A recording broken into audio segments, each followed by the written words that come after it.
Bom, boa noite a todos e todas. Sou o professor Samir. Nós estamos com a disciplina de Historiografia Brasileira, tá?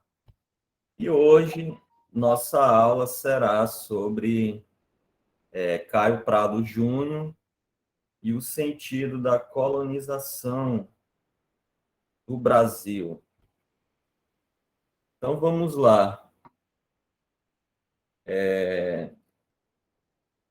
Para começar, eu gostaria de apresentar nossa colega Luana Jéssica da Silva Soares, que ela recentemente participou do edital, né, de monitoria, e ela vai estar nos acompanhando na disciplina, tá? Como monitora, Luana, né, Luana? E aí, turma, Tudo bom, gente? Boa vamos noite. dar as boas-vindas para a nossa colega.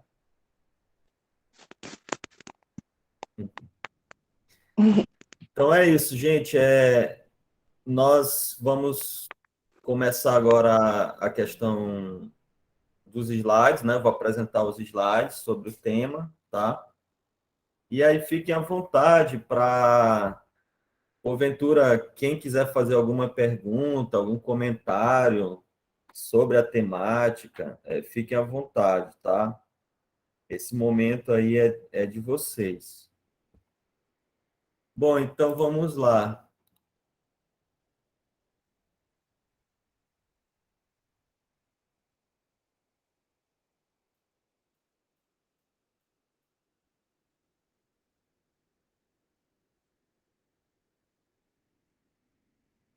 Vocês conseguem visualizar o slide?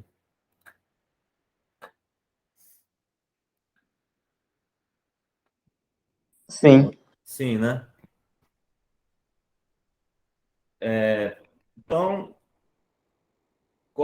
iniciando aqui a apresentação, né, da nossa aula de hoje, sei que vocês leram o texto, né? E por isso, assim, eu conto com a participação de vocês, tá? Bom, para começar a falar um pouco sobre Caio Prado Júnior, né? Caio Prado Júnior, ele nasceu em 1907, faleceu em 1990, tá? Ele foi um historiador, geógrafo, escritor, filósofo, político, né? E editor. As suas obras inauguraram no país uma tradição historiográfica identificada como marxismo, buscando uma explicação diferenciada da sociedade colonial brasileira. E aqui é importante destacar que Caio Prado Júnior ele tinha essa influência das leituras de Karl Marx, né? Essa influência do marxismo através dessa explicação econômica dos acontecimentos históricos. Então, Caio Prado Júnior, ele nasceu em São Paulo, proveniente de uma família de políticos, é bom destacar isso, que ele era de uma sociedade nobre paulista, seus familiares já tinham exercido um papel na vida política e econômica de São Paulo, a exemplo do seu avô, Martinho Prado Júnior. Além disso, Caio Prado Júnior ele se formou em Direito pela Faculdade do Largo de São Francisco, em 1928, e mais tarde ele atuou como livre docente de Economia Política pela mesma instituição.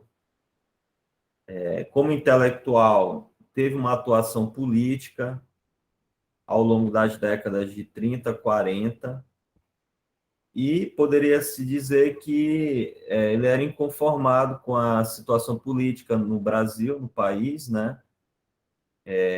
Sendo filiado pelo Partido Comunista Brasileiro, em 1931, e também publicando diversas obras, desde dos temas desde a história colonial do Brasil e outras temáticas também sobre a história do Brasil e da América Portuguesa, né?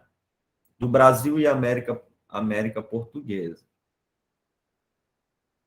Bom, uma das obras que ficaram mais conhecidas foi justamente Formação do Brasil Contemporâneo, que é a obra que nós vamos apresentar hoje, né? Principalmente aquele capítulo sobre o sentido da colonização. Sobre o sentido da colonização. Bom, então, falando agora sobre esse capítulo, né, de hoje, que nós vamos comentar, nós vamos tentar entender melhor as principais questões.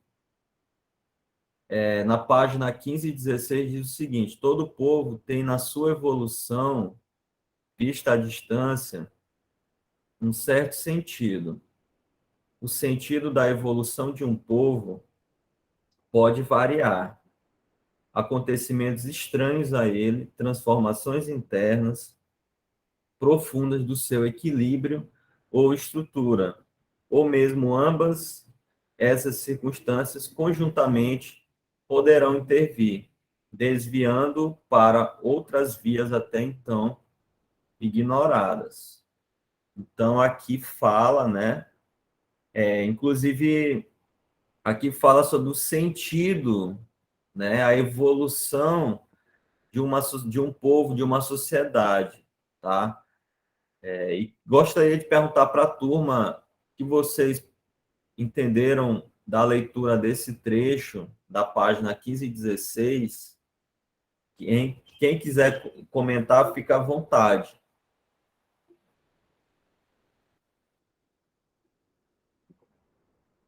Tem alguém que gostaria de comentar?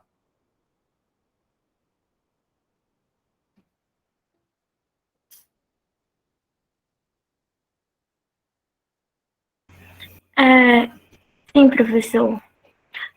O que eu entendi desse trecho é que essa questão da evolução de um povo, eu entendi na minha interpretação, essa evolução ela pode se tornar melhor ou pior. No caso da colonização, essa evolução que ele cita, eu acredito que não aconteceu da melhor forma, né? Porque teve essas transformações, principalmente ali na questão do cotidiano das comunidades indígenas, né, daquele povo nativo da época. Teve aquela mudança, ou seja, eles passaram a conviver com pessoas totalmente diferentes do cotidiano deles, ou seja, do europeu. E eles não vieram para colonizar de forma amigável. Até o autor ele coloca no texto, né, que eles vieram com esse interesse econômico, que era o interesse mesmo de explorar a terra. Então, não veio com essa questão de trazer, ser amigável, ou seja, essa interferência, principalmente dos europeus, deu um desequilíbrio, principalmente na cultura desses indígenas, né? Esse processo de aculturação que eles tentaram impor, colocaram várias tradições desses povos indígenas à beira de colapso. Que é isso? Foi isso que eu entendi. Sim, muito bem, Jaiane. Jaiane, né? A Betânia, professor. Oi? A Betânia, não foi a Jaiane. Betânia, perdão, porque a voz pareceu um pouco, né? Betânia.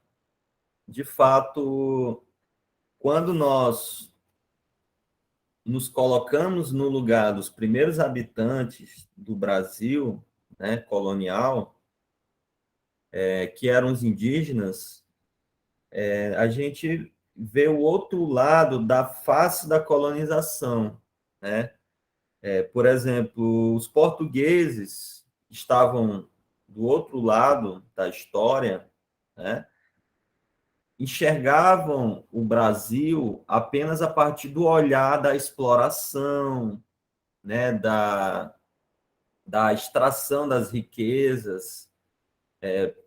E aí nós veremos ao longo da compreensão desse texto, né, do Caio Prado, a gente vai ver as diversas economias que foram exploradas desde o século XV, quando os portugueses chegam aqui no Brasil, até o final do século XVIII, século XIX. A gente vai ver que cada momento vai ter uma economia que vai servir como uma economia de referência para a exploração da América, né, da América portuguesa, e esses recursos, essas riquezas, elas vão para a Europa, né, para Portugal, enriquecendo os países europeus.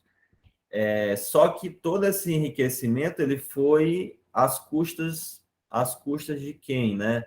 Às custas justamente do que você falou, dos indígenas, né? À custa também dos africanos, que a gente vai ver que, principalmente a partir de meados do século XVIII, esses africanos eles vão ser importados do continente africano, e aí a gente vai ver uma exploração acentuada dessa mão de obra negra e da mão de obra indígena desde o início da colonização portuguesa. Então, esse fragmento também aqui da página 15 e 16, ele nos ajuda a entender uma outra questão, é que essa sede de enriquecimento aconteceu de uma forma, às vezes, nem muito planejada, porque a ideia era alcançar novas terras, a ideia era alcançar terras onde se explorasse essas riquezas, né?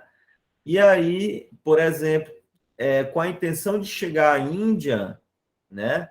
Eles acabam também chegando aqui no Brasil, seguindo essas rotas, como nós veremos mais adiante, tá?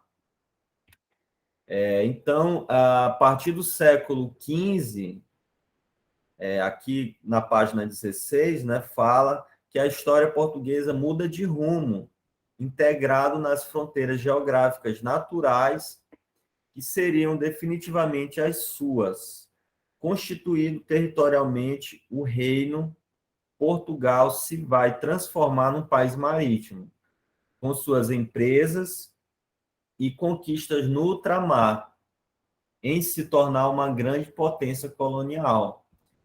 Então, a gente vê que, a partir do século XV, não havia mais possibilidade com que os portugueses continuassem apenas navegando próximo aos portos marítimos ali, europeus, né?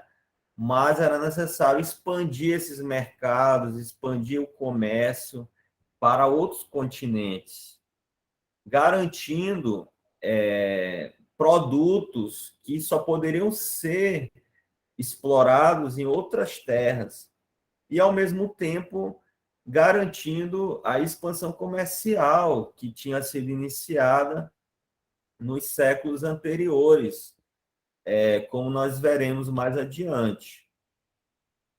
Então, aqui, nessa imagem, por exemplo, fala do comércio europeu na transição do feudalismo para o capitalismo. Então, nós temos ali desde o século XI e XII, a gente vê o renascimento comercial, né? Já, de certa forma, crescendo nas cidades, né? O comércio, a questão da urbanização também. Só que aí depois a gente tem diversas guerras e crises, por exemplo, a peste, crises de fome também, que vai decair significativamente a economia europeia, aqui já no século XIV. Só que já no século XV, como vocês podem perceber aqui, a gente tem, apesar da escassez monetária, devido às sucessivas crises econômicas que a Europa tinha passado, a gente vê, e o monopólio também no Mediterrâneo, nas principais cidades de Gênova e Veneza, a gente vê que não há outra possibilidade para a Europa, né, do que a revolução comercial, que passa a acontecer já a partir do século XV e XVI. Não tendo outra possibilidade de enriquecimento, de expansão do comércio, vai ser necessário buscar em outros continentes, em outras terras, que, na verdade, aí eles falam, a gente, dias atrás, a gente comemorou, né, o descobrimento do Brasil, né? E há várias teorias, né, que mostram que, na verdade, a descoberta da América Portuguesa, né, do Brasil, não vai ser necessariamente assim por acaso, né, assim como na verdade já alguns navegantes já tinham localizado ali, já navegavam nas proximidades da América ali, nas principais, nas margens do continente, né?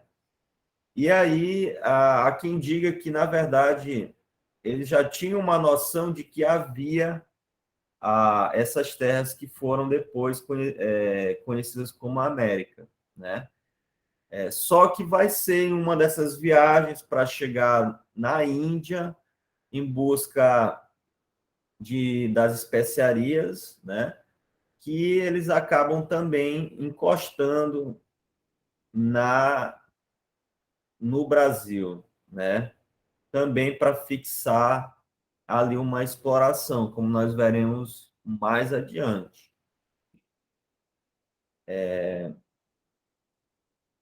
Então, aqui nós temos uma embarcação, né, uma caravela, como era denominada, e a gente vê que esse momento das grandes navegações, a gente vê uma busca acelerada por enriquecimento através do comércio, a criação de colônias, né? Era necessário ter terras para explorar, fundar colônias, né? Como nós veremos também no texto do Caio Prado, a gente tem dois conceitos importantes, né? Que é o conceito de povoamento, de colônias de povoamento e colônias de exploração, tá? E aí ele faz uma diferenciação entre a colônia que, no caso, ela vai ser explorada apenas com o objetivo, o colono vai chegar apenas com o objetivo de explorar a terra, como aconteceu no Brasil, né, desde o início, com a exploração do pau-brasil, aí depois o açúcar, aí depois nós temos a pecuária, o ouro, né? E nós temos aquela colônia que foi mais com o objetivo de povoar, de fixar de fixar casas, fixar moradias, como aconteceu, por exemplo, nos Estados Unidos, né? Então, Caio Prado Júnior, ele faz essa distinção, né, na obra Formação do Brasil Contemporâneo, entre a colônia de povoamento e a colônia de exploração. Nós vamos estar discutindo melhor essa questão mais adiante, tá? Então, aqui, a gente vê aqui a expansão marítima, tá? que foi um processo que se deu ali em toda a Europa, tá? Nas principais nações que participaram dessa expansão, né? Ali por volta do século XV e XVI, tendo como objetivos novas rotas marítimas. Queria pedir que alguém lesse aqui o esquema, aqui, ó, objetivo, novas rotas marítimas para as Índias, monopólio, monopólio italiano, né? E bloqueio turco no mar Mediterrâneo. Busca de especiarias e artigos de luxo. Alguém continuasse aqui, ó, a transformação.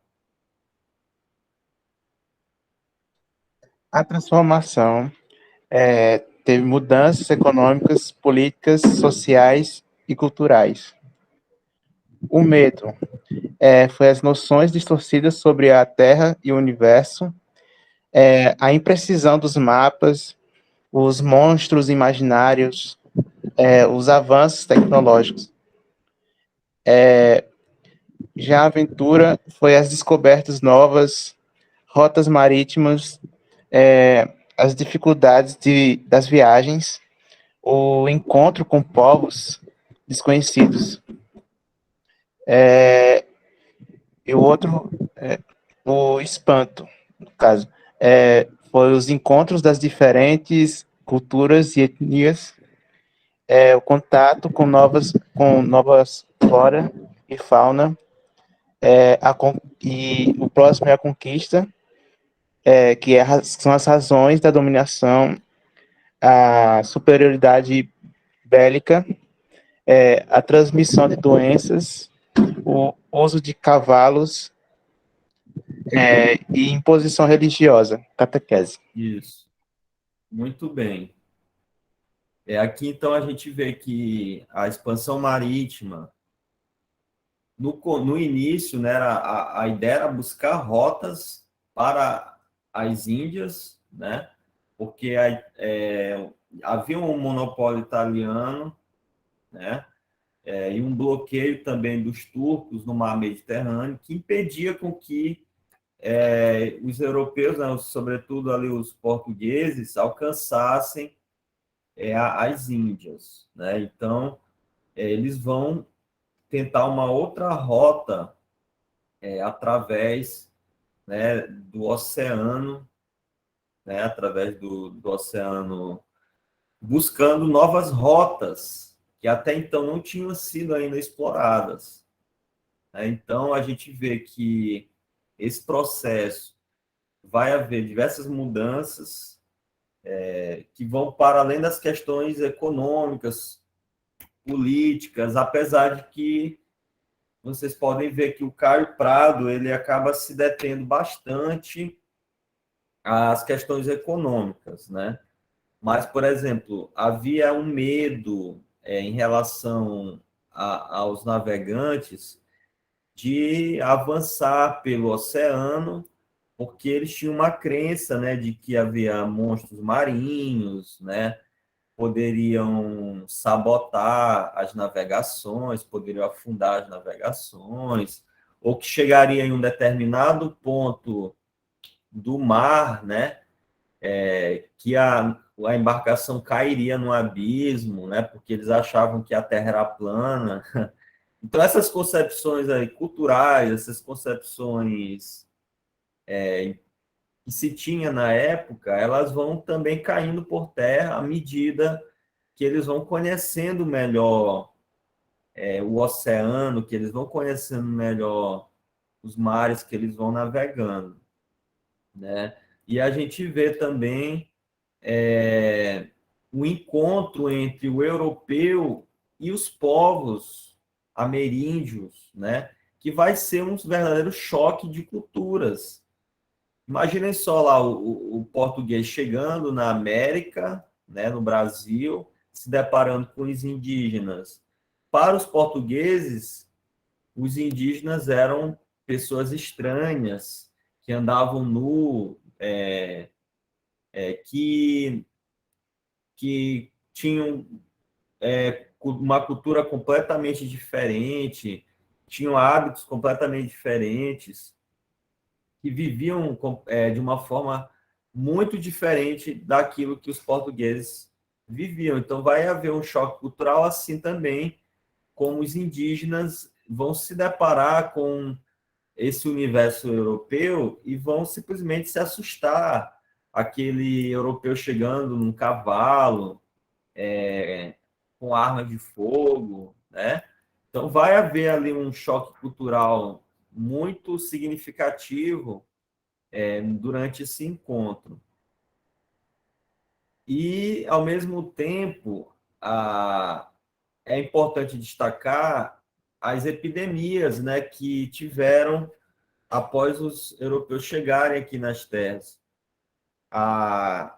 O alastramento, né, de doenças, né, das infecções também, né, e vírus e bactérias que até então os indígenas não tinham contato.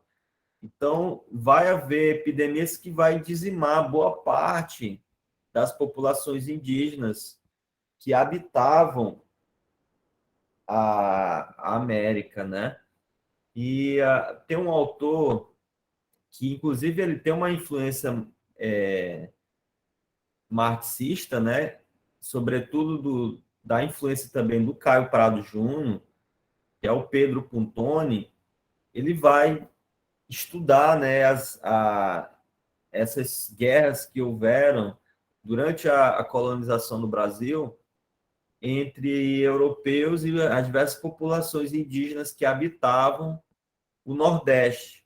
Então, ele vai procurar entender esses conflitos, como que os diversos fatores que contribuíram para um determinado genocídio indígena, né, nas chamadas Guerras dos Bárbaros, né, que vai ser um conflito que vai ocorrer desde a segunda metade do século XVII e que vai se estender praticamente até nas primeiras décadas do século XVIII, quando os portugueses que estavam ali no litoral, eles vão passar a adentrar melhor o continente, a adentrar melhor o interior do território brasileiro.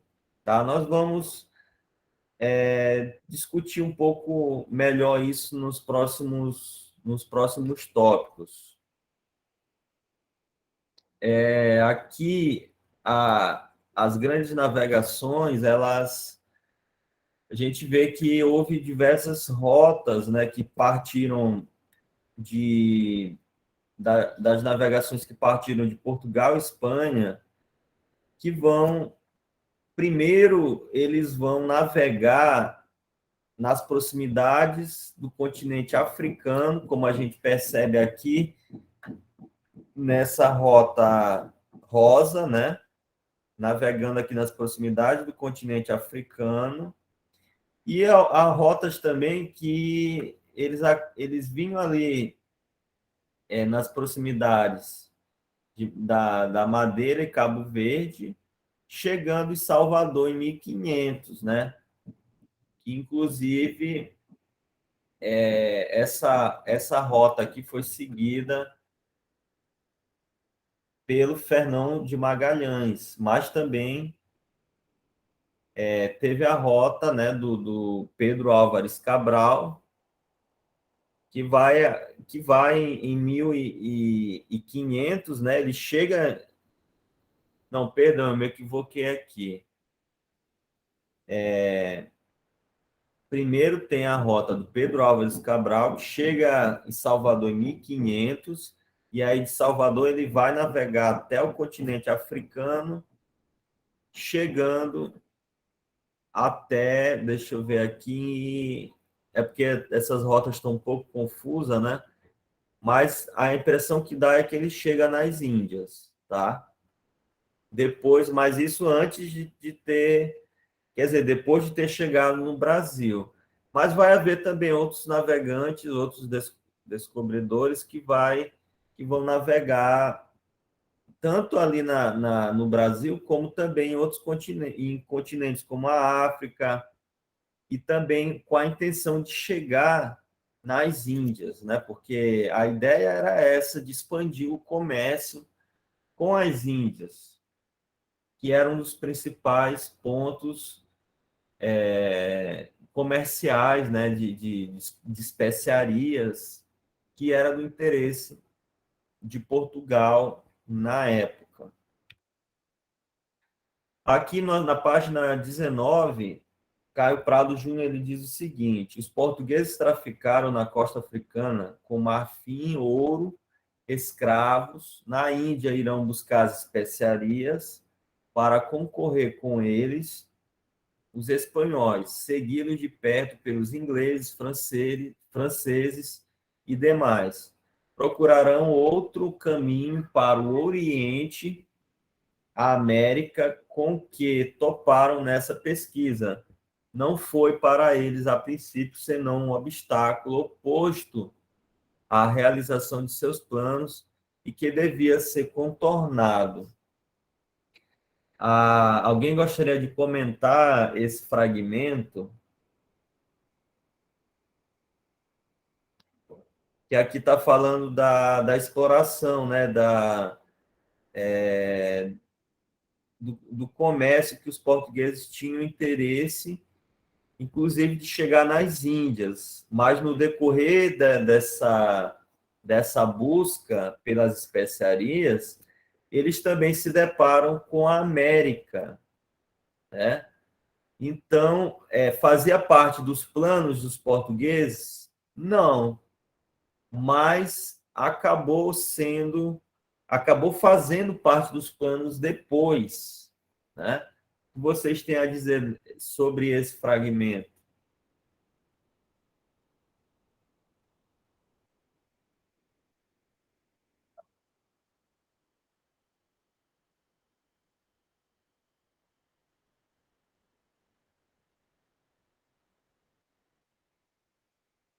Tem alguém que gostaria de comentar?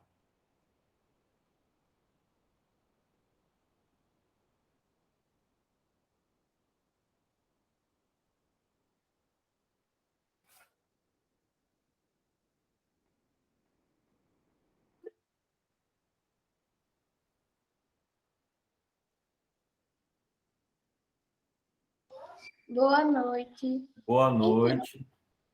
Está me ouvindo bem, professor? Sim, estou. Vou escutar um barulho aí releve que minha família tem. Quem está falando é porque a gente só olha o slide aqui, aí não dá para ver. A Jaiane. A Jaiane, agora é a Jaiane. Então, como diz nesse próprio texto, em relação aos portugueses chegarem aqui no Brasil, toparem aqui.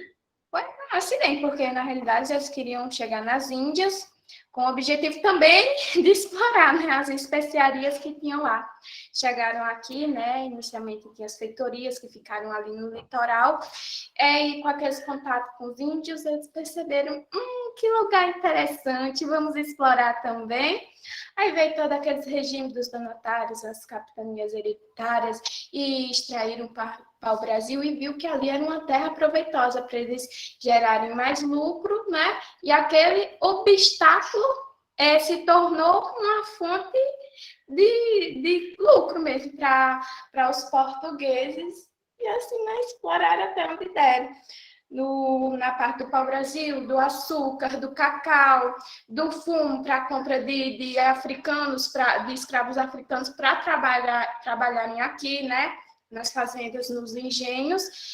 E o obstáculo, na verdade, para eles foi uma grande sorte, assim, né? Que chegaram aqui por engano. E é isso que eu queria falar. Muito bem. Palmas para Jaiane. De fato, foi isso mesmo, né, Jaiane? A gente vê que, a princípio, o Brasil estava ali no meio do caminho, eles queriam chegar nas Índias. O Brasil estava no meio do caminho. De repente, eles se depararam com o Brasil. A gente pode entender que talvez eles olharam aquela terra,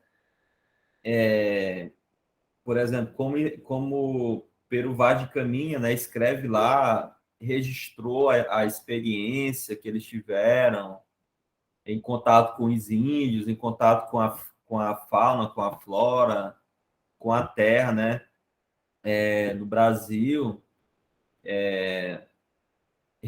Informaram o rei, né, a coroa portuguesa, sobre a existência dessa terra. E, a princípio, na verdade, eles continuaram as viagens para as Índias. O Brasil ficou ali, de certa forma, poderia dizer assim, guardado ali para ser explorado posteriormente, né? Quando eles perceberam que seria lucrativo também explorar o Brasil e, de fato, talvez não se fixarem aqui com a intenção de povoar, mas com a intenção apenas de explorar, né? Como você bem falou, as feitorias, né? No intuito de explorar as principais economias e exportar essas economias para a Europa. Então, a ideia mesmo, como o Caio Prado Júnior apresenta, vai ser de lucrar, né? de saquear, né? de explorar mesmo as riquezas que haviam aqui no Brasil. Então, essa era a ideia que se tinha na época, né? Então, aqui, a gente vê que o Oriente, né, onde estavam as especiarias, havia um grande obstáculo, porque os italianos controlavam o mar Mediterrâneo. Então, os europeus eles não poderiam ter acesso ao Oriente através do mar Mediterrâneo. Então, eles tinham que descobrir um outro caminho para chegar às Índias, onde eles alcançariam essas especiarias, né? Então, com esse intuito de encontrar essas novas rotas, então esses 3 navegantes passaram a partir da Europa, né, de Portugal e Espanha. Por exemplo, aqui nós temos o Pedro Álvares Cabral, que ele vai sair aqui de Portugal e vai chegar aqui no Brasil, tá?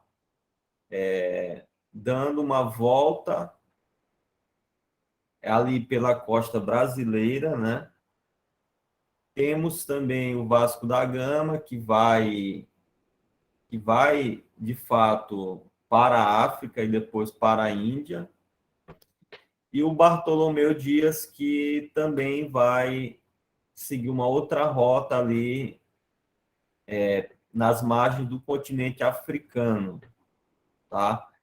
Cabe destacar que geralmente eles navegavam nas proximidades do continente, né? Até mesmo para evitar deles se perderem pelo mar. Me parece que o Pedro Álvares Cabral ele vai tentar uma rota diferente, né?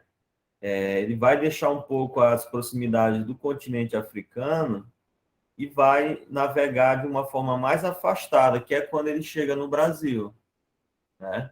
Quando ele decide se afastar um pouco das margens do continente africano. Bom, então, assim,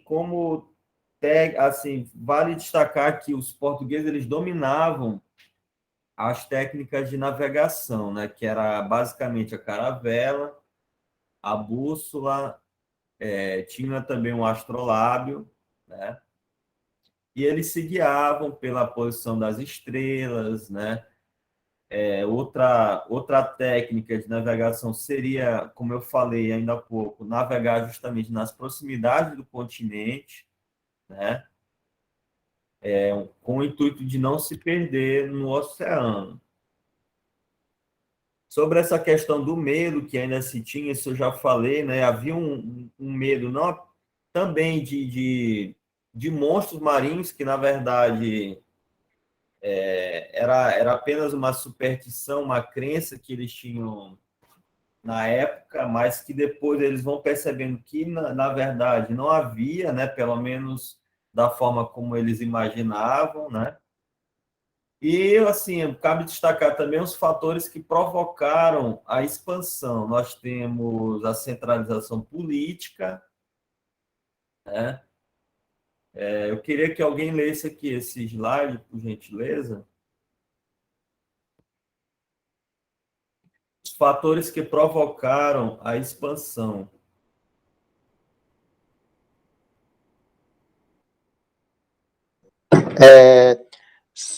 Centralização da política. O Estado centralizado reuniu riquezas para financiar a navegação.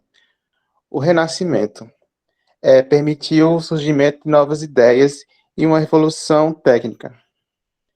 O objetivo da elite da Europa Ocidental em romper o monopólio árabe-italiano sobre as mercadorias orientais. A busca de terras e novas minas, ouro e prata, com o objetivo de superar a crise do século XIV. Século... Oh, Sim. tá certo. Que Expandir a fé. A gente vê assim no texto do Caio Prado Júnior, né, que ele fala mais dos aspectos econômicos, né? Por exemplo, aqui no slide eu coloquei também o aspecto de expandir a fé, né? Mas a gente sabe que para Caio Prado Júnior os fatores da expansão foram, sobretudo, principalmente, né, aspectos econômicos, né?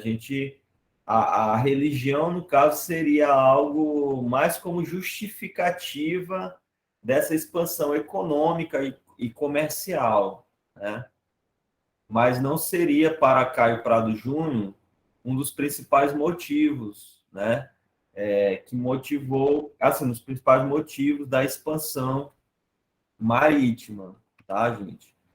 E aí cabe destacar, por exemplo, o pioneirismo português, né? Que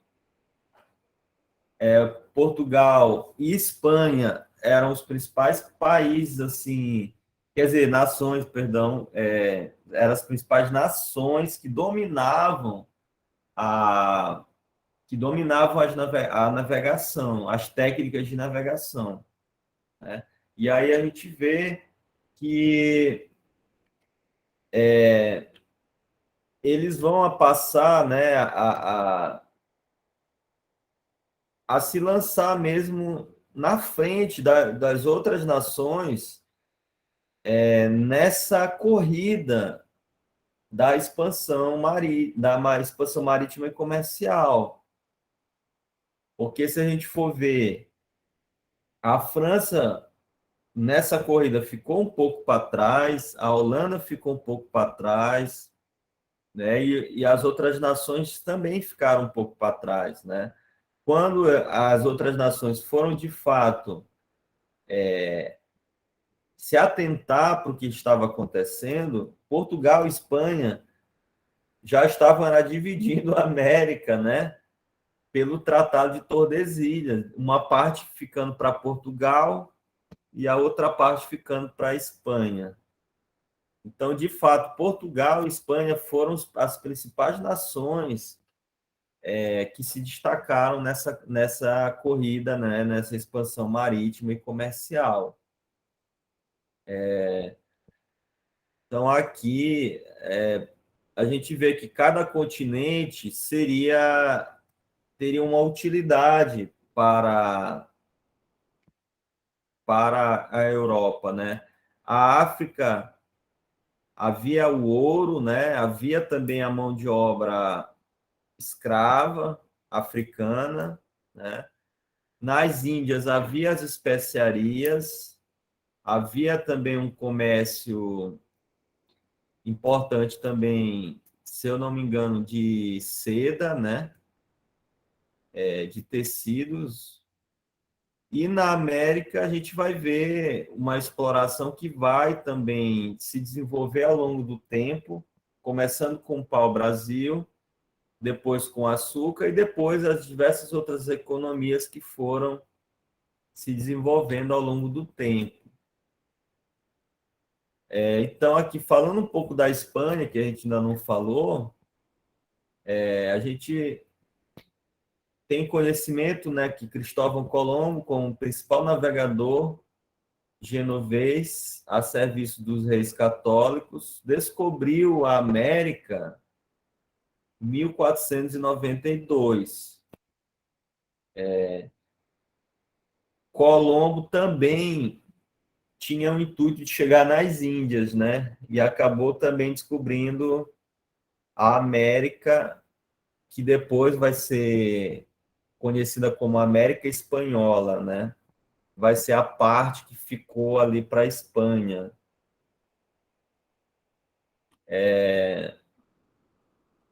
Então, cabe nós destacarmos aqui, vou passar esse slide, que esse Tratado de Tordesilhas,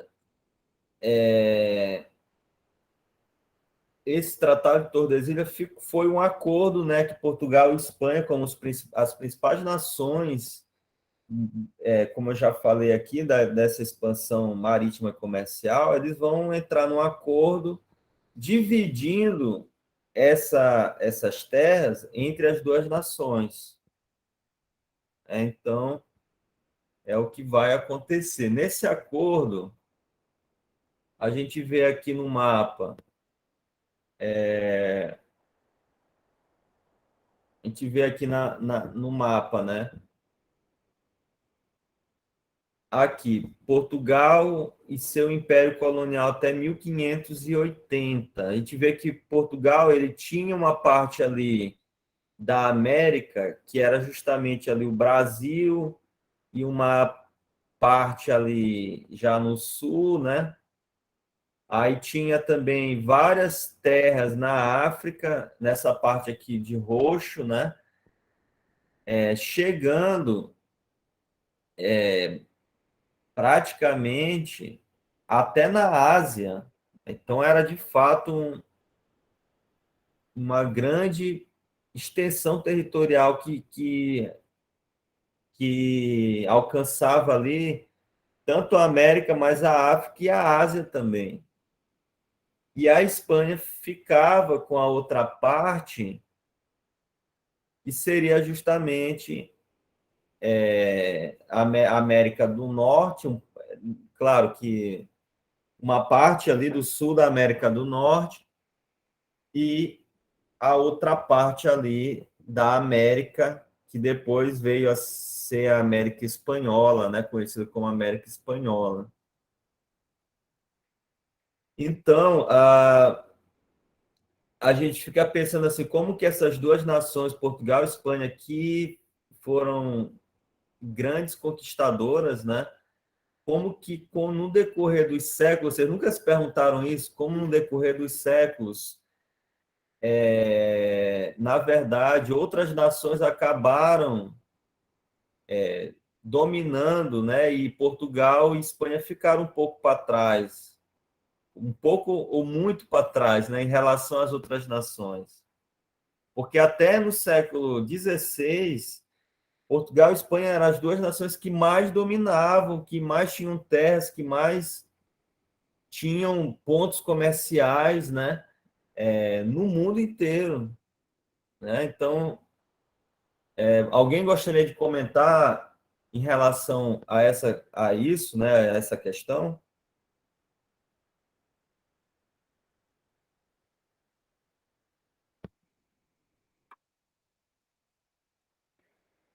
Vocês nunca se perguntaram assim como que se por um lado Portugal e Espanha saíram na frente nessa expansão marítima e comercial. E no decorrer dos séculos, a gente foi vendo que as outras nações acabaram se sobressaindo em relação a Portugal e Espanha, né? E aí, vocês já se perguntaram em relação a isso? Se tem algo a comentar nesse sentido?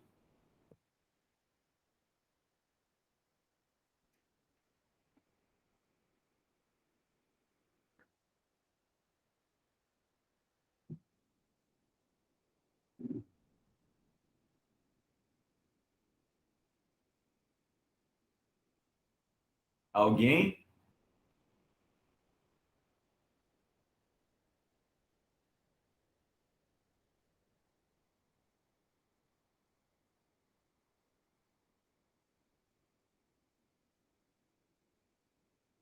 Estão pensando, né? Sim, professor. A perca desses territórios, tanto por parte de Portugal como da Espanha, pode ser se dado ali que as outras nações, até mesmo nos processos de independência dessas colônias, várias outras nações financiaram, né? E elas foram, a Espanha, tanto como Portugal, elas foram perdendo seu poderio nesses territórios, com os processos de independência, né? Sim, muito bem. É justamente isso que aconteceu, né? No decorrer dos processos de independência, né, as outras nações financiando, né, todos esses. Acabou que Portugal e Espanha perderam boa parte dessas terras, né? A gente vê que as próprias terras, por exemplo, o próprio Brasil, né, vai ser invadido ali por várias nações, seja o Maranhão, que vai ser invadido por franceses, ali no início do século XVII, os franceses que vão passar alguns anos em São Luís, né?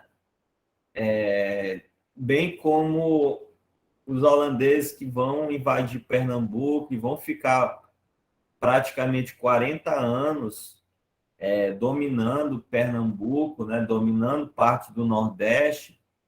A gente vai ver que os portugueses eles vão, de fato, até mesmo entrar em guerra contra as outras nações com o intuito de defender os seus territórios, mas, no entanto, nem sempre isso vai ser possível e eles vão acabar perdendo boa parte, né, desse domínio que eles tinham no mundo, né? Então, já na página aqui 20 e 21, Caio Prado diz o seguinte, eu queria que alguém lesse aqui esse fragmento.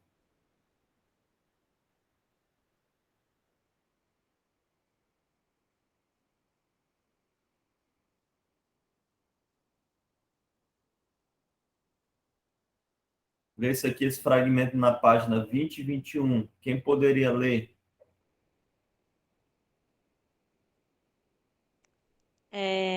A ideia de povoar não ocorre inicialmente a nenhum, é o comércio que os interessa.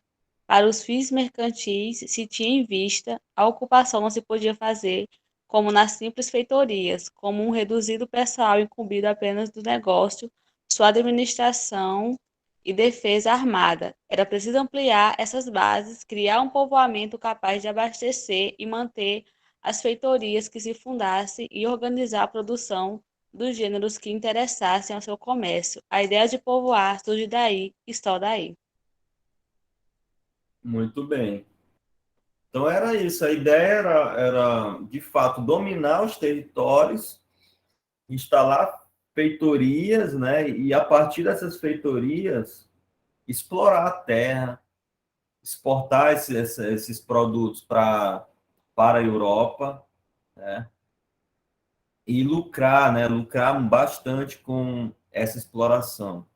E aí, claro, o povoamento ele vai acontecer não como algo que vai ser assim, como a meta principal, o objetivo principal, mas como algo secundário, né? Primeiro era explorar, né? E aí, como tinha que explorar, como eles queriam lucrar, explorar a terra, eles acabavam também se fixando na região para garantir que essa exploração ela desse certo, né? Então, de fato, era isso. Inclusive, nos próximos textos do Sérgio Buarque de Holanda, a gente vai ver as diferenças entre o colono português, né, e o espanhol. E a gente vai ver enquanto o português ele veio com o intuito, ele era mais aventureiro, ele veio mais para participar, né, desse processo, e ele vinha com o intuito de lucrar, né, de conquistar riquezas, para depois ele retornar para Portugal. Já o espanhol, não. O espanhol ele vinha já com o intuito de se fixar, de fundar uma cidade, de povoar, né? Ele vinha com uma série de planejamento, né? Do que ele faria nessas novas terras. Os portugueses não tinham muitos planos assim em relação a isso. A ideia era só chegar e se apossar do máximo possível, né, dessas riquezas e depois retornar para Portugal, né? Então, basicamente, a gente vai ver as diferenças entre essa colonização espanhola e a colonização também portuguesa. Então, as rotas comerciais dos territórios portugueses, por exemplo, no arquipélago de Madeira e dos Açores, o intuito era explorar o açúcar, os cereais e as plantas tintureiras. No Brasil, explorar o pau-brasil, aves exóticas e a cana-de-açúcar. Na costa ocidental africana, o ouro, escravos, marfim e a pimenta também. No Oriente, explorar especiarias, perfumes, madeiras, pedras preciosas, porcelanas, tapetes, sedas. Então, a gente vê que cada continente, né, tinha um produto que servia ali, né, para os interesses comerciais dos portugueses, né? Agora, já em relação aos ingleses, franceses e holandeses, a gente vai ver que nessa disputa, como eu falei ainda há pouco, os franceses vão ser de certa forma, eles vão representar uma ameaça para os portugueses. Os holandeses também, porque eles vão, de fato, ficar ali tentando chegar aqui no Brasil, né? E, de certa forma, tentando invadir os territórios que até então estavam sob o domínio dos portugueses. Então, eles vão investir também nas navegações, eles vão sair um pouco atrás dos portugueses e dos espanhóis, mas eles vão continuar tentando também colonizar terras. Por exemplo, os ingleses vão chegar na América do Norte, onde hoje é os Estados Unidos, né? E vão se fixar, né? Vão ter vão fundar uma colônia, né? Uma colonização que vai dar resultado, né, aos Estados Unidos posteriormente, né? E essas nações elas não vão se conformar com o Tratado de Tordesilhas, né? E vão continuar invadindo as terras portuguesas e dos espanhóis, porque o que vai realmente garantir o domínio português e espanhol vai ser a ocupação, vai ser a fixação da povoação, né, da população na terra. E aí a gente pode dizer que o interesse em povoar ele vai passar a acontecer, pelo menos para a coroa portuguesa, que vai pensar, não, a única forma de garantir esses territórios vai ser fundando cidades, fundando vilas, fundando povoações, com o intuito de proteger, de defender o território. E aí, por exemplo, as forças militares, as companhias militares, né, vai ser fundamental para defender os territórios contra esses invasores. Aqui nós temos uma ilustração da exploração do pau-brasil. A gente vê que quem são os indivíduos que estão ali cortando a madeira. Vocês podem perceber. Quem são eles? Eles estão nus, né? Eles não estão vestidos. Quem vocês acham que são? Uma pergunta bem boba, né? Bem simples.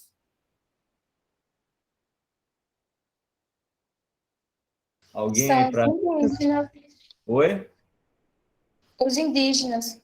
Os indígenas, exatamente. Então, vejam que desde o início da colonização, qual vai ser a mão de obra que eles já vão começar explorando? A mão de obra indígena. Colocando os indígenas, que eles vão encontrar, né, nesse primeiro contato, para cortar a madeira, né, para carregar a madeira, para abastecer ali as feitorias e as embarcações.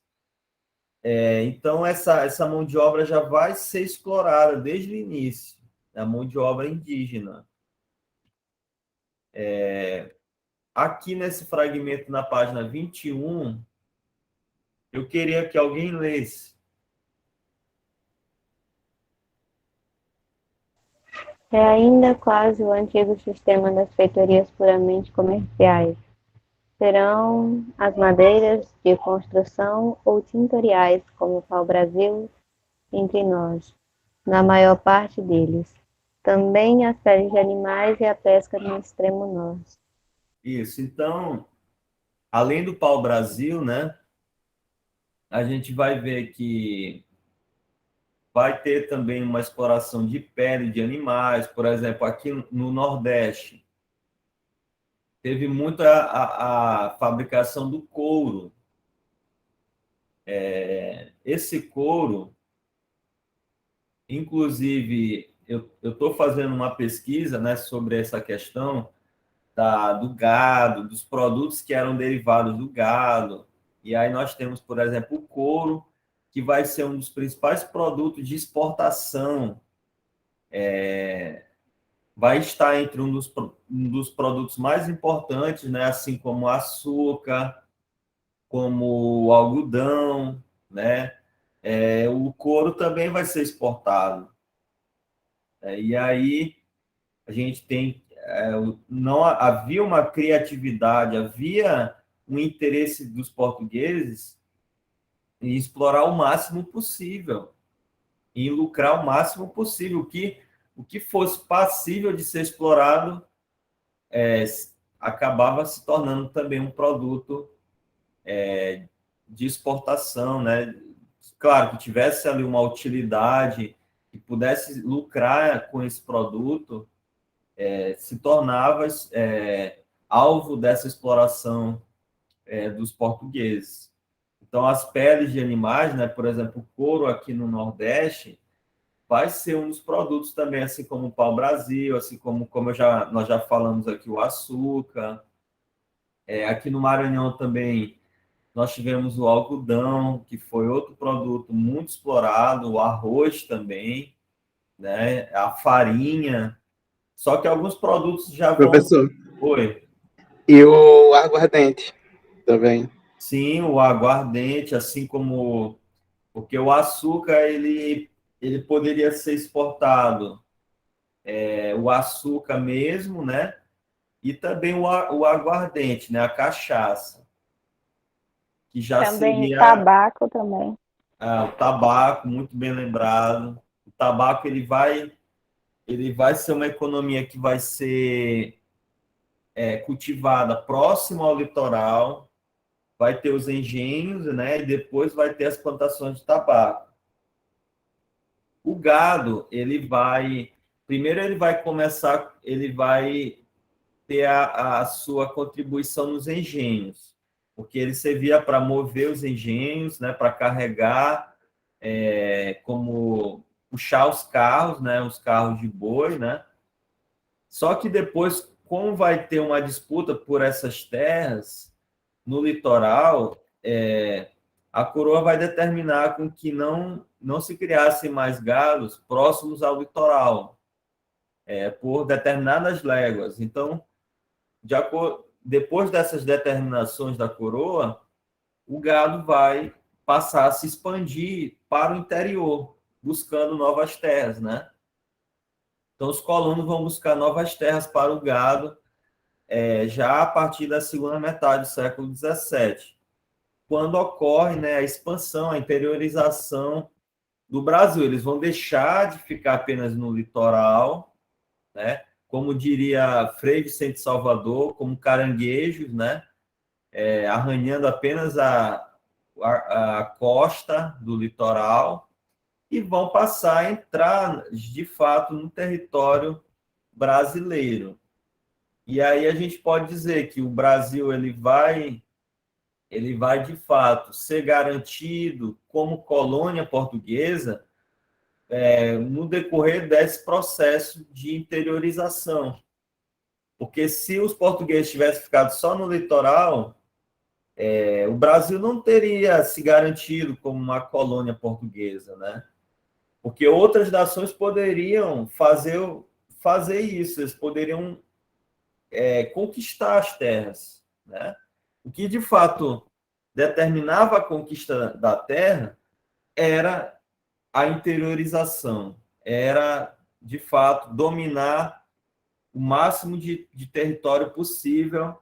E aí, claro, para dominar esses territórios, eles vão entrar em contato, em conflito com os diversos grupos indígenas que haviam nessas terras, né?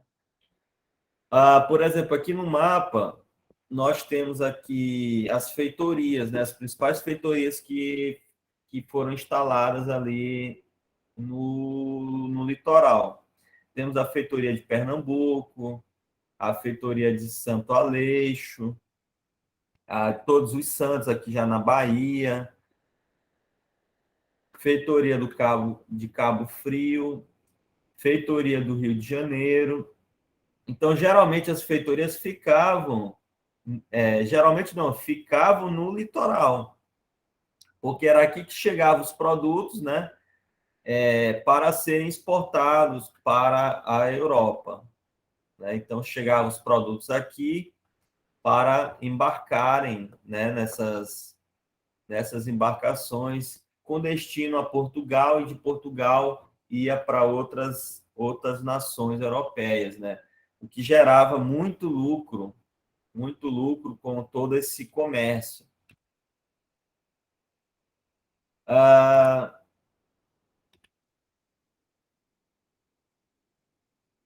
Então, isso aqui eu vou passar, tá, gente?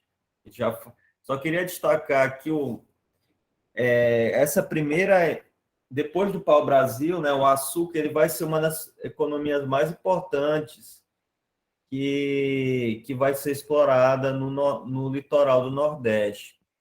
Esse modelo de exploração ele era denominado de plantation. Basicamente, ele era fundado no escravismo, né, com a utilização da mão de obra africana e também da mão de obra indígena, sendo uma monocultura, ou seja, basicamente vai ser a plantação de açúcar, tá? De cana-de-açúcar para a fabricação do açúcar e do aguardente, né, como o colega falou, né? E o latifúndio, ou seja, as terras destinadas para essa exploração. Tá? Então, grandes terras, né, para a exploração dessa economia.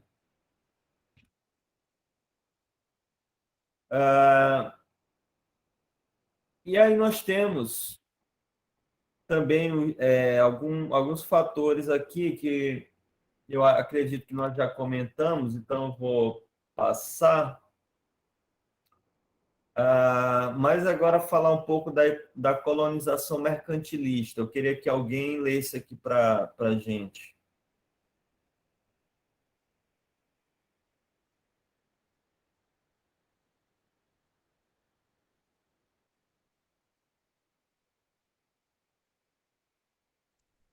Os Alguém primeiros, aí? Tá. Nos primeiros 30 anos do século XVI, Portugal enviou apenas expedições de patrulha e extração do pau-brasil. A montagem do sistema colonial foi iniciada com a chegada de Martim Afonso de Souza, fundador da vila de São Vicente, em 1530. O açúcar foi escolhido como atividade principal, pois ampliava-se o mercado consumidor europeu. Os lusos já o produziam nas ilhas atlânticas e o Brasil tinha o clima e o solo adequado. Além disso, os burgueses flamengos, futuros holandeses, financiaram os primeiros grandes engenhos. Isso. Então, essa economia do açúcar, ela vai fazer parte ali de um sistema colonial. Inclusive, essa ideia de sistema colonial vai influenciar alguns autores da historiografia brasileira. Por exemplo, nós temos o Fernando Novaes, que vai conceituar, criar esse conceito de sistema colonial, tá?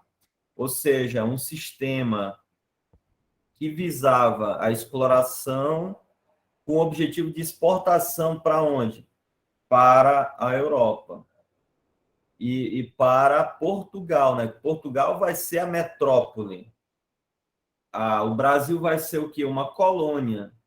Então, é como se Portugal ele vai sugar, né? Vai sugar todas as riquezas do Brasil. E essas riquezas não ficavam aqui. Elas iam para onde? Para Portugal, para a Europa. Então, o Brasil ele foi muito explorado e todas essas riquezas não eram investidas aqui, não ficavam aqui. Todas essas riquezas acabavam indo para a Europa, para enriquecimento desses comerciantes, né? Então, é isso que, de fato, ocorreu. E aí, uma estratégia para ocupar essas largas e extensas terras da América Portuguesa e da América Espanhola, com o Tratado de Tordesilhas, né? No Brasil se criou as capitanias hereditárias, que tinham como objetivo nomear donatários que tinham o objetivo de administrar, colonizar, proteger e desenvolver as regiões. Além disso, eles tinham que combater os índios que resistissem à ocupação do território. Ou seja, eles tinham que controlar a terra que eles estavam, que eles tinham recebido como os principais responsáveis por essa colonização. E eles recebiam regalias, como a permissão para explorar as riquezas minerais e vegetais da região. Então, a coroa portuguesa começou a perceber que era necessário, além de explorar a terra, mas era necessário garantir a ocupação da terra, para que não houvesse o risco de que outras nações europeias tomassem esse território. Então, as capitanias hereditárias elas vão ter, de fato, esse objetivo de preservar, de proteger essas terras que estavam sob o domínio da coroa portuguesa. E aí, como capitanias hereditárias, nós temos desde o Maranhão, Ceará, Rio Grande, Itamaracá, Pernambuco, Bahia, Ilhéus, Porto Seguro, Espírito Santo, São Tomé, São Vicente. E aí nós temos vários capitães donatários que tinham como função defender esses territórios.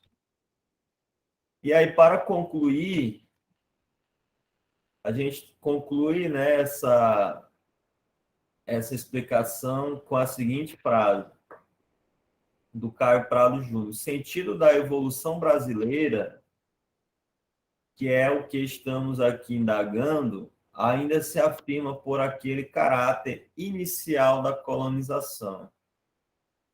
Então, o que é que ele quer dizer com essa frase? Que o Brasil, para nós entendermos o que o Brasil se tornou, é necessário nós entendermos quais foram como foi a sua origem, quais foram os principais objetivos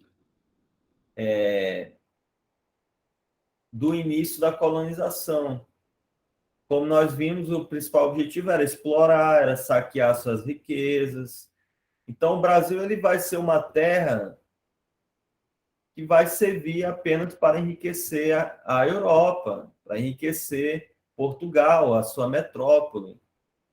Então, dá para entender por que o Brasil, durante muito tempo, se tornou uma nação periférica, uma nação que aqui acabou se tornando uma nação pobre, que mesmo com tantas riquezas, mas se tornou uma nação pobre, uma nação que não tinha, mesmo com todas as condições para se tornar uma grande nação, não foi isso que aconteceu, porque todas as riquezas não ficaram aqui no Brasil. Então, nesse momento, né, eu vou parar aqui a apresentação e também eu vou abrir para perguntas, assim, quem quiser fazer alguma pergunta,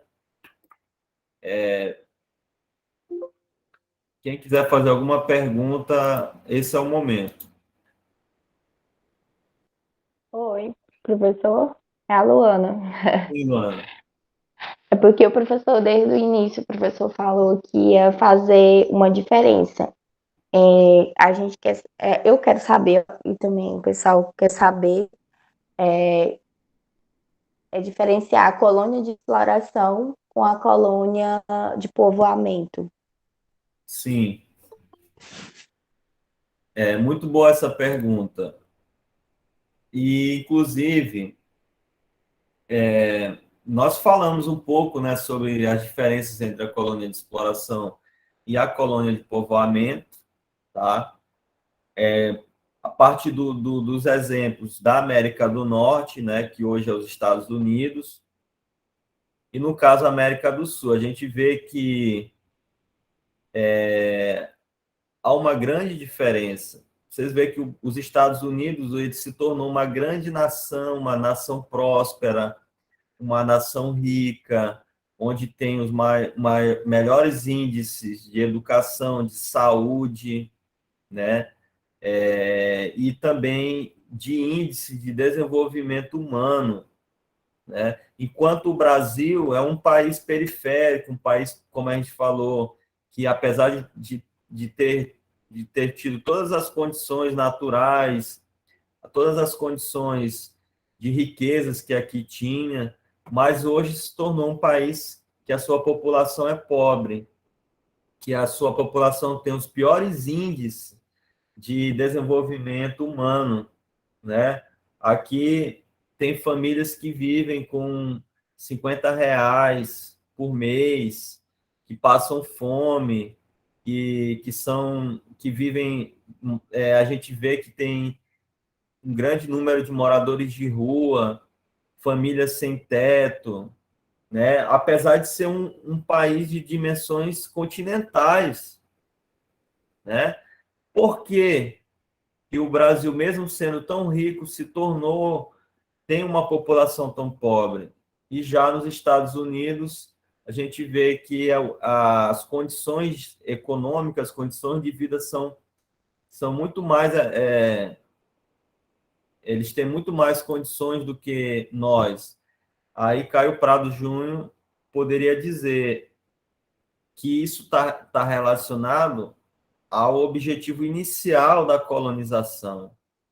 Porque aqui no Brasil, desde o começo, não era com o intuito de fundar aqui uma colônia de povoamento, né? Não era com o intuito de povoar, não era com o intuito de fundar uma cidade, de fundar uma povoação com condições, de fato, de qualidade para a população, mas era apenas de explorar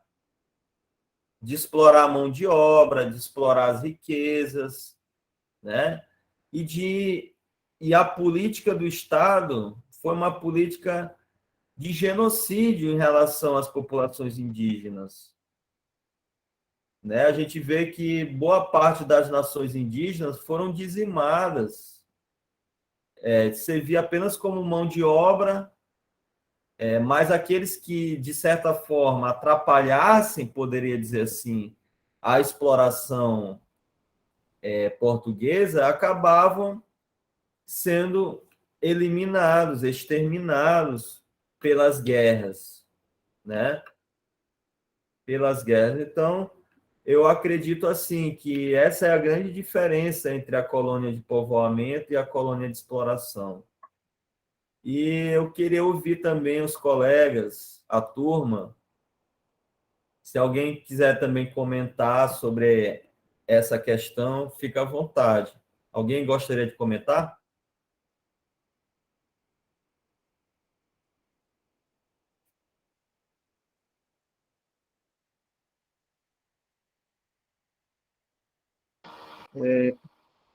Sim, boa noite. Sim, professor. Também no sentido sobre a proposta inicial dos portugueses, né, de explorar no primeiro fato, e teve uma série de fatores externos também que levaram essa a questão do povoamento, né, dos povoamentos. A questão também enquanto os holandeses também, os franceses estavam ali em volta, né, também, e causando esse medo da perda de território, né, da perda de espaço para eles. Então, foi nesse sentido também, eu acredito, de eles começarem a ter essa preocupação de marcar esse território. Não era o intuito de povoamento, mas que devido à necessidade do momento, né, devido essa pressão externa, né, acabaram desenvolvendo esses povoamentos. E, claro, esses povoamentos sem um mínimo de estrutura, pois não era algo planejado, foi algo, né, de necessidade, né, na necessidade do momento até então. Isso, exatamente. Como você bem falou, né, Alex?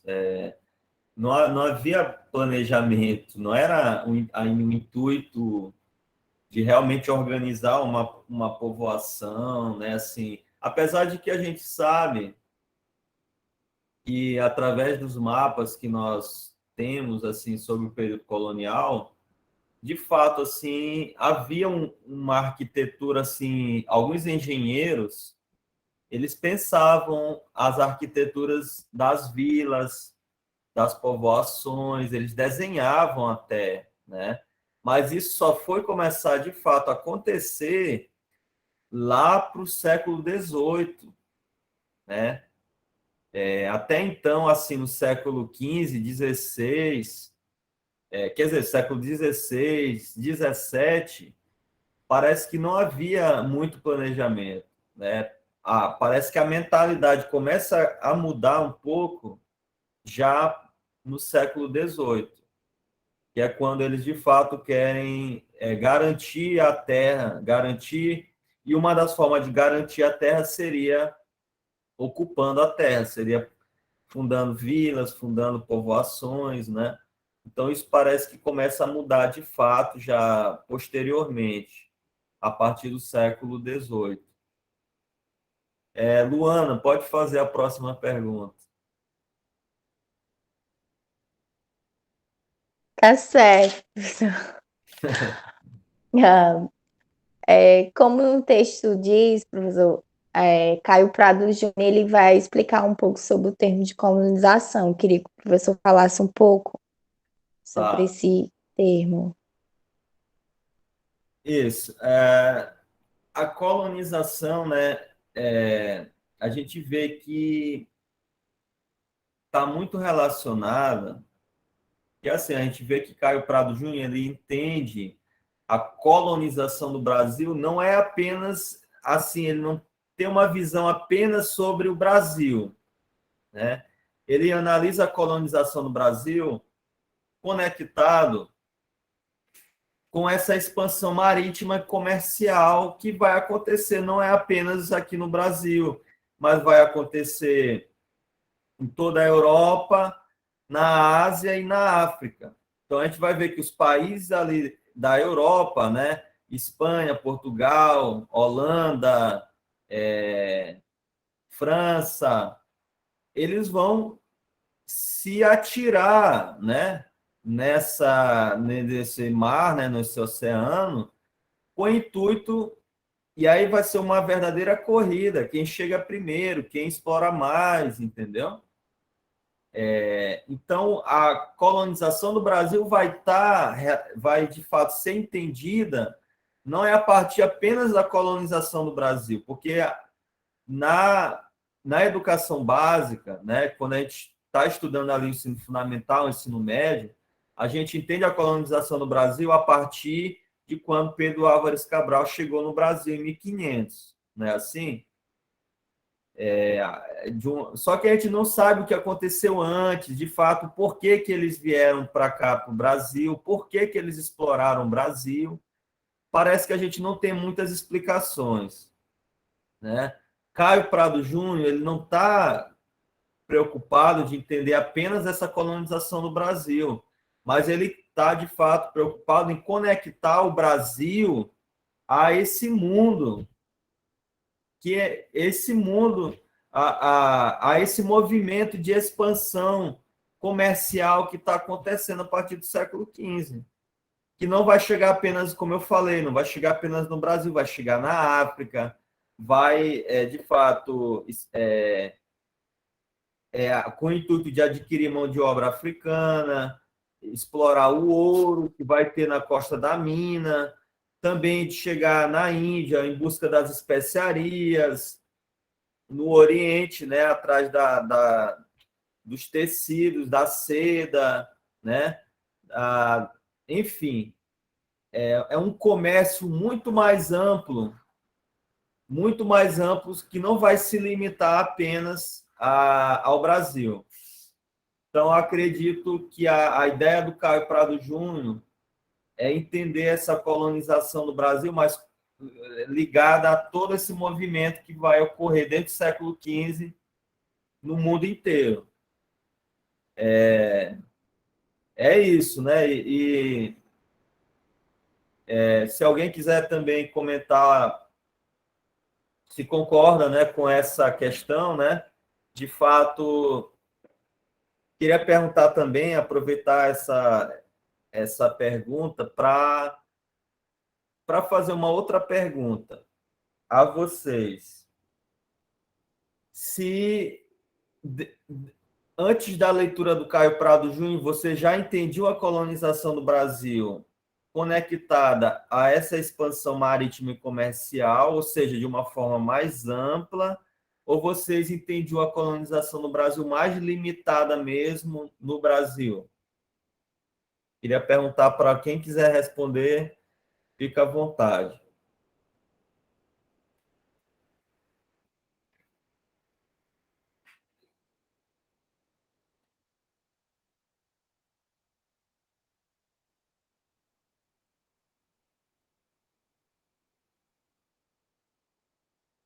Alguém gostaria de responder?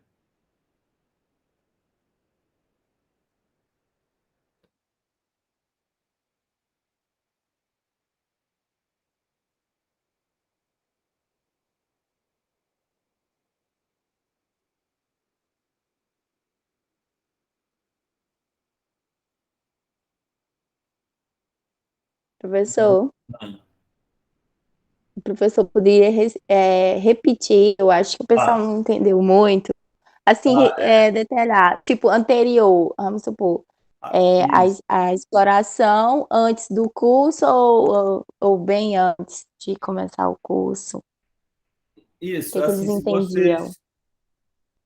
se com a leitura do texto, né, do Caio Prado Júnior, de fato, ajudou vocês a entender melhor essa expansão marítima e comercial, né, onde o Brasil vai fazer parte dessa expansão? Se ajudou vocês a entender isso, ou se vocês já tinham essa concepção antes da leitura, ou se vocês estão entendendo mais agora com a leitura do texto? Então, professor, antes desse bloco agora, bom, falo por mim, né, eu não entendi muito bem essa questão do comércio, né, só que a gente está estudando sobre isso na disciplina com a professora Regina, e a gente viu um pouco também isso com a professora Cristiane, então agora eu mesmo estou tendo uma noção mais, né, mas a leitura do texto de hoje deu para ter uma compreensão maior sobre essa questão, né, de que aqui fez parte dessa comercialização, a gente, como está falando no texto lá, né, que esse descobrimento, entre aspas, da América ou do Brasil, foi só uma expansão do comércio europeu, né? Então estava mais ligado a essa parte da comercialização. Nada mais é do que uma comercialização, só que de uma forma diferente, não mais por terra, mas por o mar. Sim, sim. Mais alguém gostaria de comentar?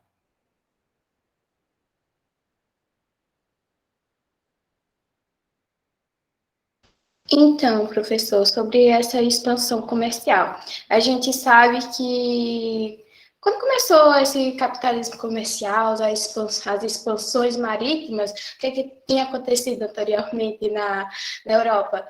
O declínio do feudalismo. Então, lá na Europa, né, a riqueza não estava mais baseada na posse de terras. Então, teve que desenvolver, a partir de outros mecanismos, uma fonte que gerasse lucro para os países, para se desenvolvesse mais, e as expansões marítimas, aumentando as rotas comerciais, foi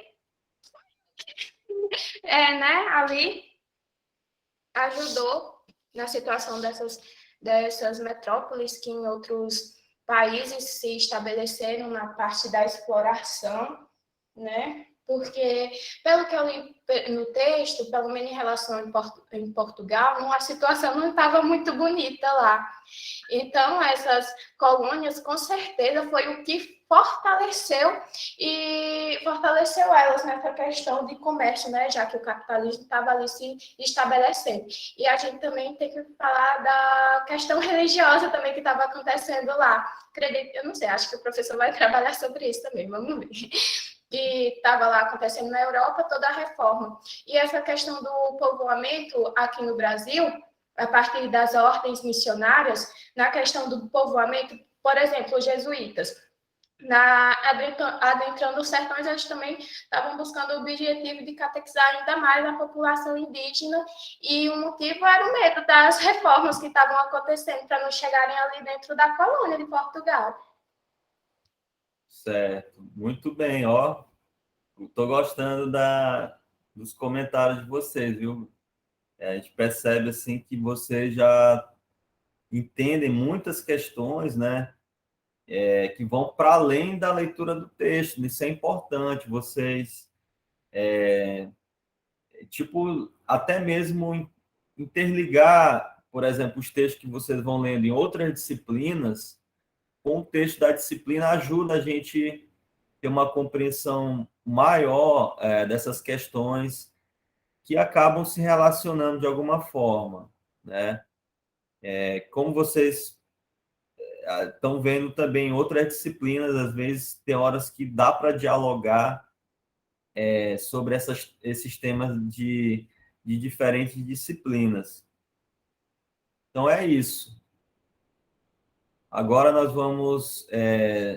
Luana, pode fazer mais uma pergunta? Certo, professor. Vou falar aqui um pouco, eu vou fazer uma citação, como no texto menciona, e a situação interna da Europa, em particular na Inglaterra, as suas lutas políticos religiosas que desviam para a América as atenções de populações que não se sentem à vontade e vão procurar ali um abrigo, paz para suas convicções. Dentre as várias circunstâncias apresentadas no texto para povoar o novo continente, os novos continentes, comente sobre o fator econômico ocorrido na Inglaterra no século XVI, professor.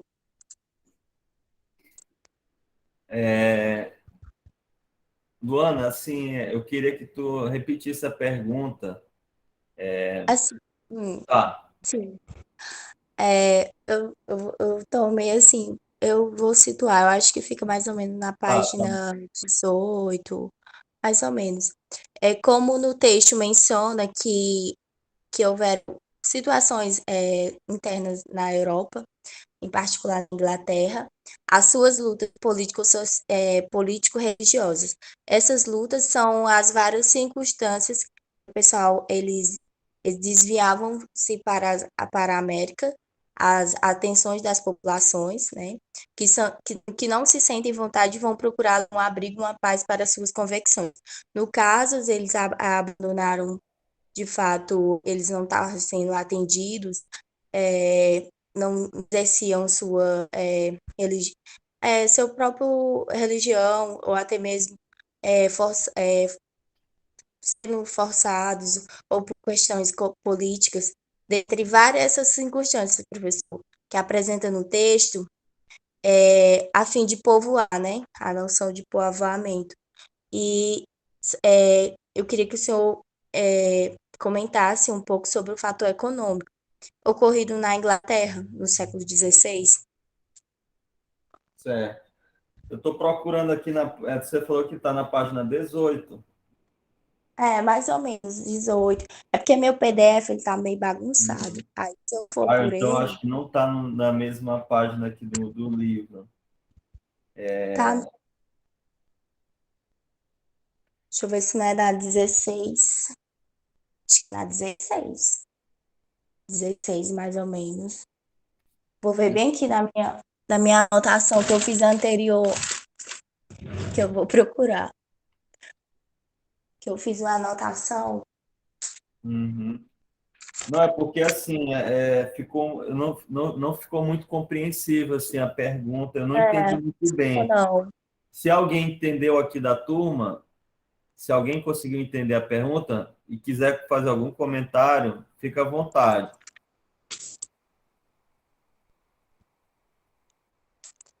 Se não, se ninguém entendeu, pula essa pergunta e vai para a próxima.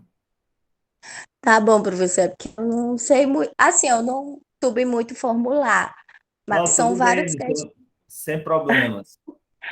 Aí, para a gente gesticular com as palavras, para expressar, às vezes quer sair, não sai. Eu fiz ela, só que foi assim, fala sobre as menções, diversas circunstâncias, como os colegas, eles também podem citar, se souberem, sobre as circunstâncias que forem previstas a fim de povoar. Às vezes eles são os próprios colonos europeus, eles se deslocavam, aliás, a fim de serem correspondidos em outro lugar, fundar uma nova sociedade, exercer sua religião, criar findar uma política nessas colônias.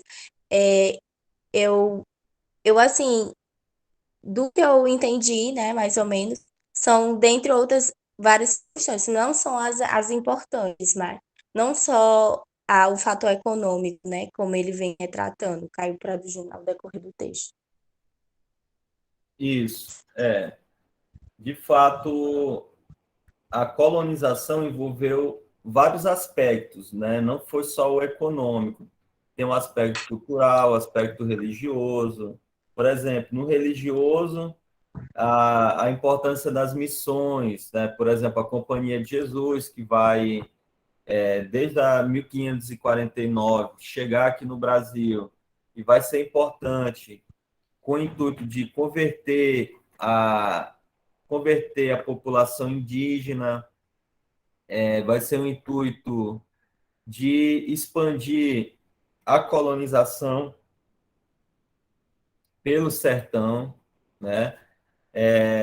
No aspecto cultural, a gente vê que não apenas os portugueses aprenderam muito com as culturas indígenas, mas os indígenas também incorporaram a cultura, boa parte dessa influência portuguesa. Então, a gente vê que houve uma troca cultural importante. Os próprios portugueses, por exemplo, não tinham hábitos de tomar banho todos os dias, por exemplo. Isso vai ser uma prática indígena, assim, de banhar nos rios, né? Os portugueses passavam vários dias sem tomar banho. Então, por exemplo, hoje o nosso hábito do brasileiro de tomar banho todos os dias, até por conta do calor, né? E da higiene, foi algo cultural, né? Que a gente acabou incorporando das populações indígenas. O hábito de deitar em redes, né? Várias comidas. Tá, Luana, só terminar aqui. Há Uhum. várias comidas que hoje nós comemos, né? Que tem uma herança indígena, uma herança africana, né? Por exemplo, na Amazônia, que eu morei 2 anos no Pará, lá tem várias comidas da culinária paraense que a gente vê a grande influência indígena que teve na, na, como parte da culinária. Por exemplo, o tacacá, o pato no tucupi, o vatapá, né? São heranças das culturas indígenas, da cultura africana, né? Na Bahia, a gente tem o acarajé, que é uma herança africana, né? Aqui no Maranhão, nós temos o mocotó, que é uma comida também de herança das populações africanas. Inclusive, eles falam que o mocotó, durante o período colonial, era uma comida que era servida para os escravos, porque, por exemplo, as famílias portuguesas comiam a carne, né? Comiam as melhores partes do boi, e aquelas sobras os escravos pegavam e faziam com as sobras as comidas, né? E aí acabou dando origem ao mocotó, né? Enfim, gente, se eu for realmente falar aqui sobre a culinária brasileira, que inclusive a gente vai ver melhor essa questão quando a gente for ler o texto do Gilberto Freire, Casagrande Senzala. Ele fala muito da questão cultural, da questão da culinária no Brasil. E aí a gente vai ver que a colonização no Brasil ela vai muito para além dessa questão econômica, que a gente viu com Caio Prado Júnior. A gente vai ver outras formas de entender a colonização a partir da cultura, a partir da culinária, a partir da religião, a partir de vários aspectos que estavam também relacionados com o processo de colonização. Pode perguntar, Luana. Sim, professor. É porque eu localizei aqui a página 20. Ah, tá. Ah, sim, sim. Cômico. Página 20. Deixa eu ver aqui.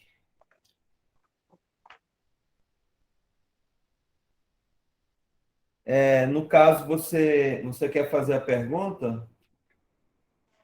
Não, é só para o professor um pouco Ah, comentar sobre tá. esse segundo parágrafo, só mencionar mesmo, comentar assim, uma Uhum. breve explicação mesmo. Já, no caso, acabaram as perguntas ou tem mais alguma?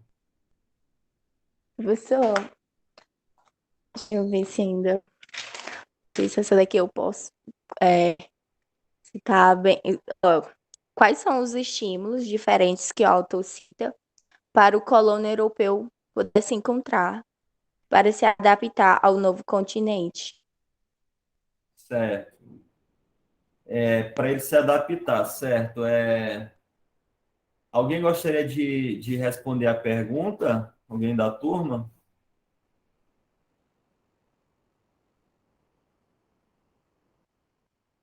Alguém gostaria de falar um pouco dessa adaptação portuguesa no Brasil, né, na América Portuguesa, durante o processo de colonização?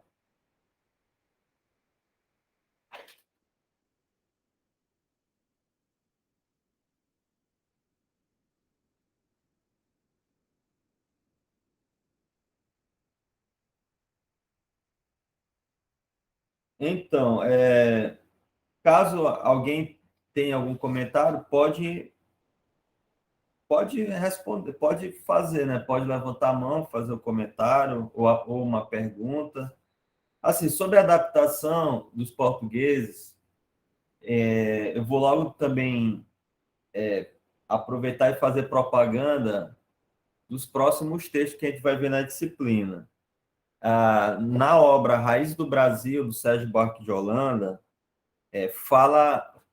E tem outra obra também que a gente não vai ler ela na disciplina, mas que, para quem quiser consultar também, que tiver curiosidade, Caminhos e Fronteiras, do Sérgio Buarque de Holanda também, que ele fala dessa adaptação portuguesa na América. Ele fala que os indígenas foram fundamentais para que o português se adaptasse nas terras brasileiras. Porque, por exemplo, os indígenas, eles ajudavam os portugueses a conhecer o território, a conhecer as terras. Eles serviam como guias, eles ensinavam as principais plantas e as utilidades das plantas medicinais para os portugueses utilizarem, né, em caso de doença. Eles serviam como guias no sentido de ensinar e mostrar os territórios, e também com que os portugueses conhecessem esse território de forma com que eles não se perdessem também nessa vasta floresta, né, nessa vasta, imensa terra que era o Brasil. E não só isso, né? A gente vai ver que os indígenas eles tinham todo um conhecimento do lugar, né, que eles viviam, claro. E os portugueses vão se aproveitar também desse conhecimento indígena, do território, para que eles pudessem adentrar essa terra, né? E uma outra questão que é discutida por Sérgio Buarque de Holanda é que o português ele vai ser um colono que vai ser mais aventureiro, né? Diferente do colono espanhol. Isso eu já até falei um pouco. O português ele vai se aventurar nas terras, ele vai estar disposto a enfrentar vários dias de viagem, seja quando ele vem da Europa para cá, no mar, né, que vai ser longos dias de viagem marítima, mas também quando ele chega aqui no Brasil e tem que percorrer os vários territórios, na maioria das vezes a pé ou a cavalo. Então, de fato, eles vão levar até meses para chegar em determinados lugares. E as aventuras, as dificuldades de locomoção, né, que eles encontravam, a mata densa que eles tinham que, de certa forma, adentrar, tudo isso fez parte dessa interiorização do Brasil, né? Então, basicamente, a gente pode dizer que essa adaptação portuguesa não foi nada fácil, mas contou bastante com a ajuda do indígena. Sem o indígena, não teria possibilidade de que os portugueses eles conseguissem se adaptar a essa a floresta, a essas terras que eles tinham que conhecer, né? E de fato se fixar posteriormente. Alguém fez um comentário aqui, né? Na verdade, tem vários comentários, eu vou ler aqui cada um agora. Jaiane diz assim, que entendi que foi sobre foi um comentário anterior, né? Ela entendeu que a história tem diversas circunstâncias que devem ser consideradas para a gente entender não somente o passado de certa sociedade, mas entender o presente. No caso da América Portuguesa, foi muito além de apenas exploração e houveram muitos outros fatores envolvidos. Sim, é justamente isso que a gente está falando. Apesar do Caio Prado ter dado ênfase à questão econômica, a gente vê que não foi só a questão econômica. Tem a questão cultural, religiosa, social, política, né? E que a gente vai ver melhor com os próximos autores que a gente ainda vai discutir. Luana diz o seguinte, que até mesmo os povos indígenas não tinham ideia da tamanha riqueza que eles tinham, por isso que intensificou ainda mais essa busca por especiarias, entre outras coisas. De fato, havia toda uma riqueza, mas o indígena ele não vai olhar com essa ideia, com esse olhar do europeu. O europeu vai olhar para esses produtos com o objetivo de lucro, né? Eles queriam lucrar com isso, vender, lucrar, né? Bastante uma recompensa financeira, né? Um lucro monetário. Já o indígena não. Tudo bem. Tudo isso para o indígena eram riquezas, mas eles não vão olhar com intuito. Esse olhar de lucro é um olhar europeu, de fato, concordo. E o Valdir comentou aqui, eu acredito que como demoraram para adentrar todo o território brasileiro, eles tiveram dificuldades para entrar por causa dos medos e angústias, pois era um território desconhecido. Ainda tinham que lidar com os indígenas, que alguns eram agressivos, sem falar também da comunicação, pois são línguas diferentes. Acredito que foi muitos desafios para, enfim, os jesuítas aprenderem o idioma, os portugueses perderem os medos, enfim. De fato, havia não apenas essa questão psicológica, né, mas a própria dificuldade para adentrar o território, né? Porque, assim, pensem comigo, só de viagem eles levariam, às vezes, até meses para entrar no território.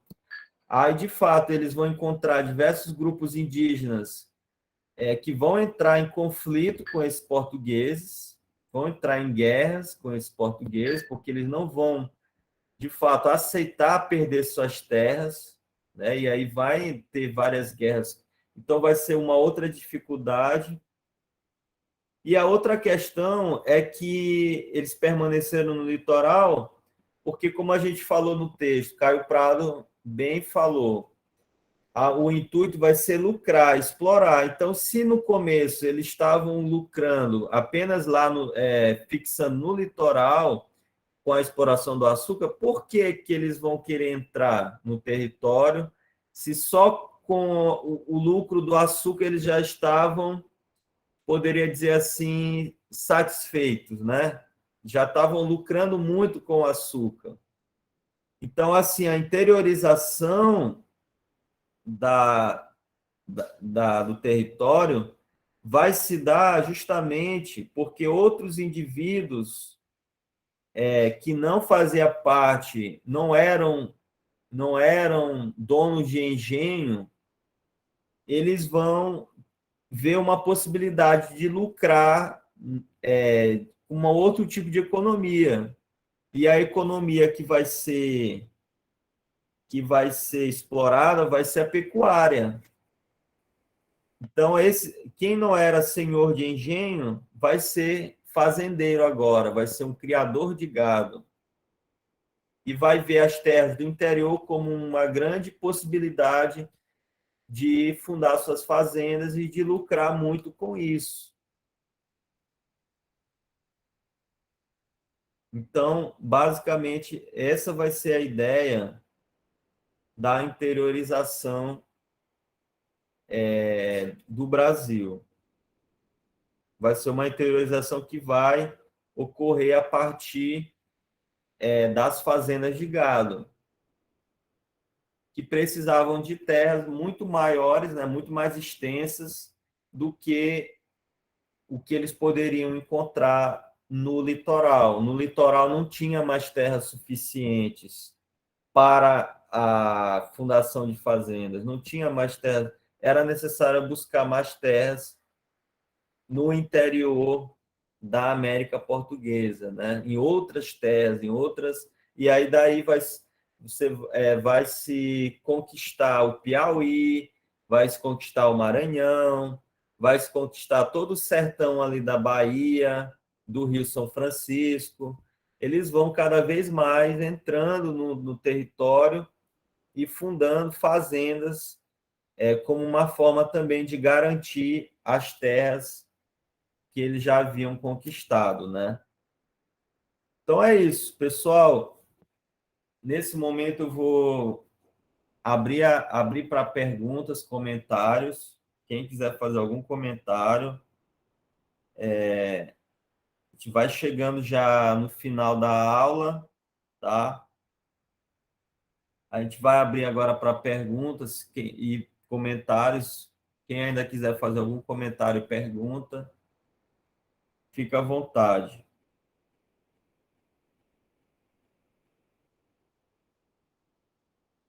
Eu gostaria de agradecer a todos, né, a toda a turma pela atenção, pela participação, que foi fundamental nessa aula, a participação de todos vocês, e todas as perguntas e comentários que foram feitos contribuíram muito para a aula de hoje, né? Percebo que vocês leram o texto, e não somente leram o texto, mas conseguiram discutir esse texto aqui na aula, conseguiram apresentar questões importantes, questões pertinentes, e fazer comentários aqui que superaram todas as expectativas, né? Comentários muito bem elaborados. Eu fiquei assim, muito feliz mesmo com a participação de vocês. Então é isso, agradeço a todos e nós vamos encerrando aqui a gravação da aula, mas nós vamos continuar aqui na sala, tá, gente?